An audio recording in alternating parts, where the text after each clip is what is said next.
মদিনার ইসলাম কয় মানুষের চলাচলের পথকে ব্যাহত করে আটকাইয়া কোনো কাজ করবি আমার আল্লাহ তোরে লানত দিবে।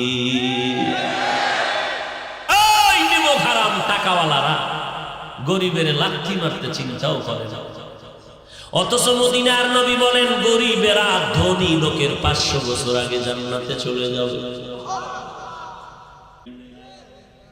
এরে আল্লাহর বান্দারা, কিন্তু কপাল খারাপ, মাওলায় অনেক সময় অনেকের নেয়ামত দেয় পরীক্ষার জন্য, বান্দা পরীক্ষায় নেয়ামত ধরে রাখতে পারে না, বরং পাইয়া আরো গাদ্দারি করে।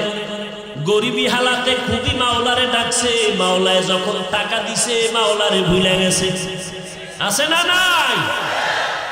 আরে আল্লাহর বান্দা, যখন তোমারে কেউ চিনত না তুমি অত্যন্ত দুর্বল, এখন তোমারে আল্লাহ পাক চেয়ারম্যান বানাইছে, মেম্বার বানাইছে, ভালো আলেম বানাইছে, মাদ্রাসার বড় ওস্তাদ বানাইছে, কিন্তু এখন তোমার ব্যবহার শুনলে মানুষ কষ্ট পায়। তোমার জবানে এখন মিষ্টি নাই, শুধু আঘাত আর আঘাত।